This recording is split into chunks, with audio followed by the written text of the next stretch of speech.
පන්තියක් cut කරනවා ජීවිතේ වෙනස් වෙන්න පුළුවන්. දැන් ඉතින් ඔයා ෆිසික්ස් පන්තියක් කට් කරගන්නවා. දැන් අද කට් වුණා. ඊළඟ දවසේ ඒතර දැන් අද උගන්වන්නේ වැදගත්ම දෙයක්. ඊළඟ දවසේ උදේ ආපුවාම රීකෝල් පේපර් එක කරගන්න බෑ. මේ ෆෝමුලාස් ටික එක කරගන්න බෑ.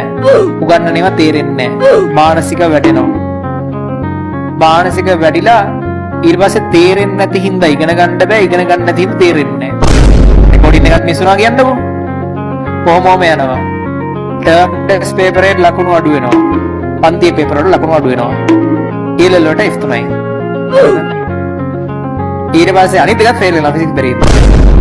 ඊට පස්සේ ඊළඟට F තුනක් ගියාට පස්සේ ඔයා පොඩි රස්සාවක් හොයා ගන්නවා. ඊට පස්සේ ඔයා බඳින මිනිස්සයාගේ ඉඳන් වෙනස් වෙනවා. මොකද එහෙම නැතුණා නම් ඔයාට පුළුවන් සාමාන්‍ය ටිකක් මොළයේ තියෙන මිනිස්සෙක් බඳින්න. ඒතර දැන් ඔයා මෝඩ කෙනෙක් බඳිනවා. ඊට පස්සේ ළමයි මෝඩ වෙනවා.